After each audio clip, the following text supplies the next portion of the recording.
आप देख रहे हैं किसी भी खबर का संपूर्ण विश्लेषण करने वाला शो लाई डिटेक्टर टेस्ट, जिसमें आज बात करेंगे 50 करोड़ लोगों को तबाह करने वाले परमाणु पिशाच की। जी हां, परमाणु पिशाच शब्द सुनकर आप चौंक गए होंगे, लेकिन इसे परमाणु पिशाच इसलिए कहा जा रहा है क्योंकि मिडिल ईस्ट के 50 करोड़ लोगों को तबाह कर सकता है ये। दरअसल अमेरिकी अधिकारियों के हवाले से न्यूयॉर्क टाइम्स ने एक खबर छापी है, जिसमें साफ साफ कहा गया है कि अगर ईरान पर ज्यादा दबाव डाला गया तो वो परमाणु बम फोड़ सकता है। देखिए रिपोर्ट। 50 करोड़ को तबाह करने वाले परमाणु पिशाच का सच।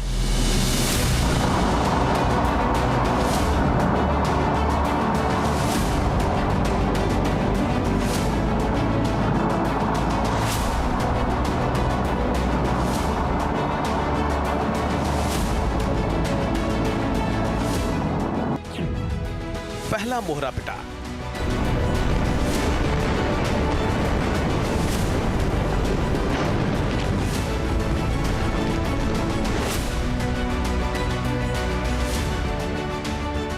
दूसरा मोहरा पिटा।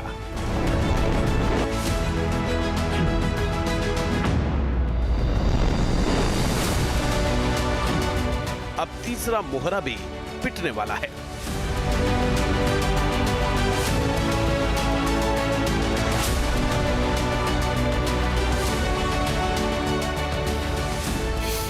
तो क्या एक साल में 3 मोहरे पिटने के बाद ईरान अब सरेंडर करने वाला है, या अपना आखिरी और सबसे घातक हमला करने वाला है?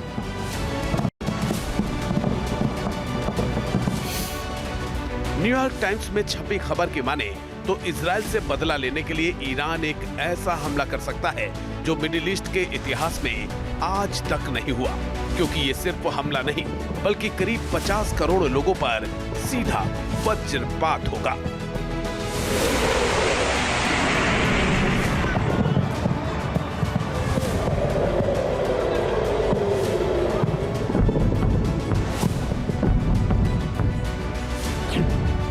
अब सवाल यह है कि ईरान आखिर किस तरह बदला लेगा। ईरान ने इसके लिए कौन कौन से हथियारों को चुना है, और सबसे अहम सवाल, ईरान के सुप्रीम लीडर अली खामेनेई बदले का ऑर्डर कब देंगे?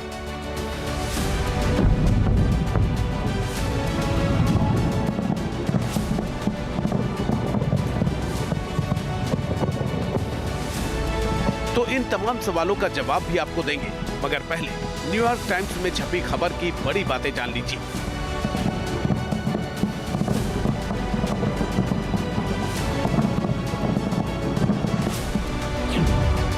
नंबर 1, रिपोर्ट में कहा गया है कि ईरान को अब ज्यादा परेशान नहीं करना चाहिए। नंबर 2, मौजूदा हथियारों से ईरान अमेरिका और इजराइल को नहीं हरा सकता है। और नंबर 3, अगर अमेरिका ने ईरान पर दबाव बढ़ाया तो वो परमाणु बम हासिल करने की रफ्तार बढ़ा सकता है।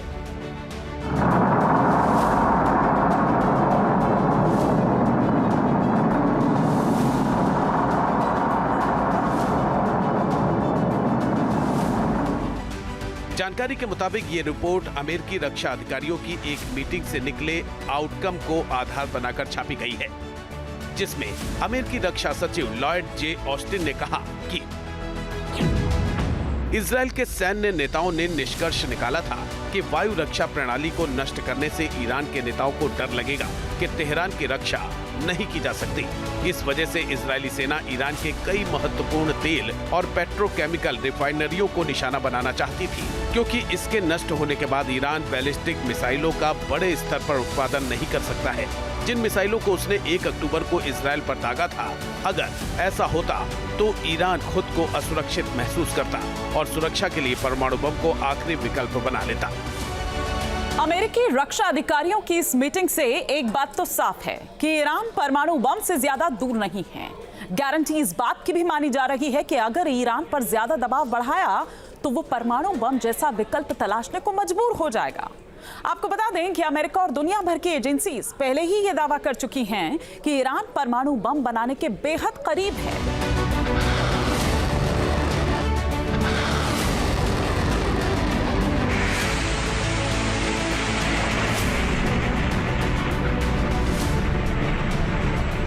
न्यूयॉर्क टाइम्स ने जिस तरह का दावा किया है, ठीक ऐसी बातें रशियन टीवी चैनल आरटी ने भी कही हैं। अपनी एक रिपोर्ट में आरटी ने कहा कि प्रॉक्सी वॉर ईरान की सबसे बड़ी ताकत था, मगर जिस तरह पिछले 1 साल से इजराइल ने इनके खिलाफ मोर्चा खोला है, उससे प्रॉक्सी वॉर लड़ रहे ईरानी प्यादों की कमर टूट रही है।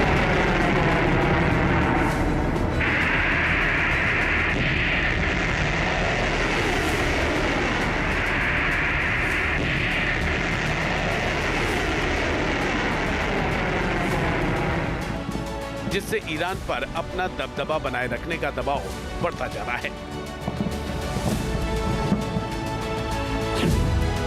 ईरान का पहला प्यादा है हमास, जो करीब करीब मटियामेट हो चुका है।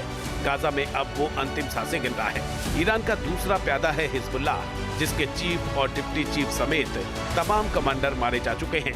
एक तरह से ये लावारिस हो चुका है। और ईरान का तीसरा प्यादा है हूती, जो अपनी लाख कोशिश के बाद भी इजराइल को चुनौती नहीं दे पा रहा है। इजराइल को जब मौका मिल रहा है, तब हूती विद्रोहियों पर बमबारी कर रहा है और उसके हमले नाकाम कर रहा है।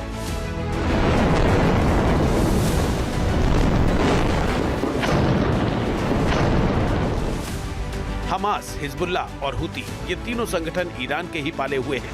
ईरान ही इनके आतंकियों को सालों से फंड, हथियार और ट्रेनिंग मुहैया करा रहा था, मगर इजराइल ताबड़तोड़ हमले करके न केवल इसका फंड कुचल रहा है, बल्कि इन्हें खाद पानी देने वाले ईरान से भी हिसाब चुकता कर रहा है।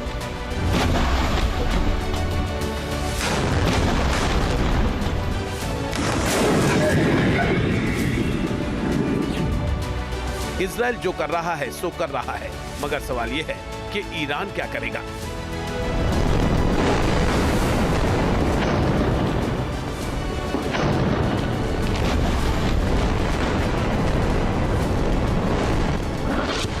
जानकारी के मुताबिक हमास, हिजबुल्लाह और हूती को फिर से वैसी ताकत देना ईरान को अब बड़ा महंगा पड़ेगा, क्योंकि ऐसा करने से न केवल वक्त ज्यादा लगेगा, बल्कि फंड भी ज्यादा खर्च करना पड़ेगा, जबकि खुद युद्ध के मुहाने पर खड़े ईरान के लिए भी ये सब आसान नहीं होगा। लिहाजा अमेरिकी अधिकारियों की आशंका से दुनिया भर के डिफेंस एक्सपर्ट भी सहमत नजर आ रहे हैं कि ईरान आखिरी हथियार के तौर पर परमाणु बम का रुख कर सकता है।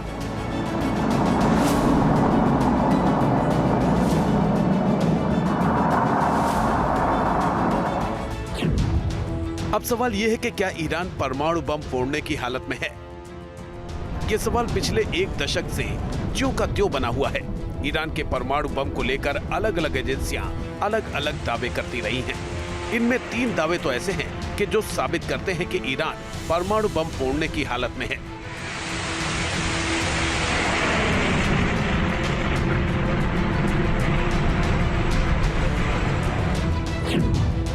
इसमें पहला दावा अप्रैल महीने में अंतर्राष्ट्रीय परमाणु ऊर्जा एजेंसी यानी IAEA ने किया था, जिसमें कहा गया था कि ईरान इस हालत में है कि 3 से 4 दिन में परमाणु बम बना ले।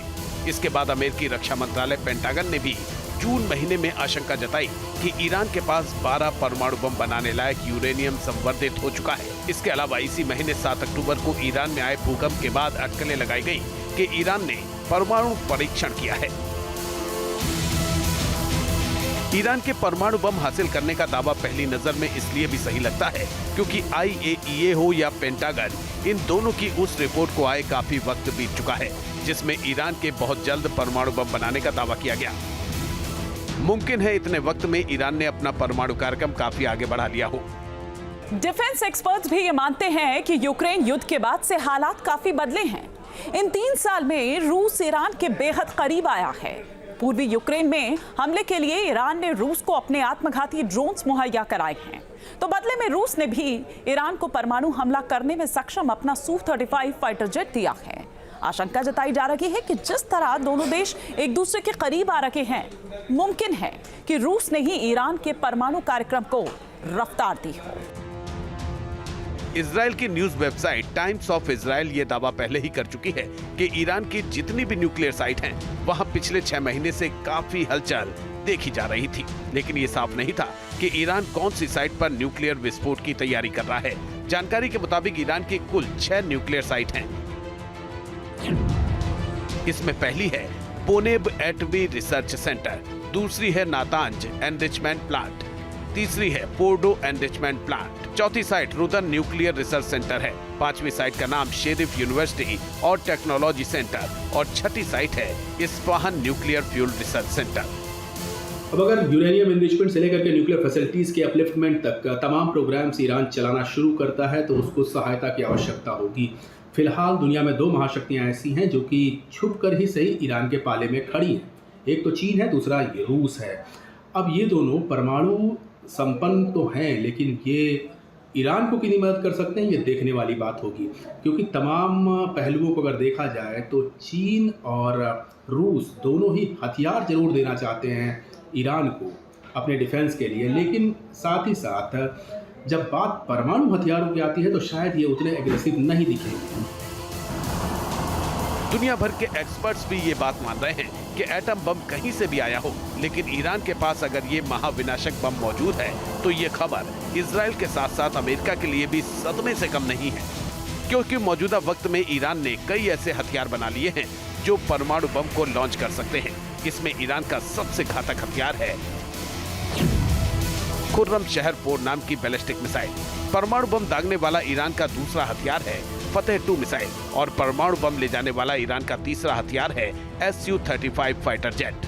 ये एडवांस फाइटर जेट ईरान को हाल ही में रूस से मिला है।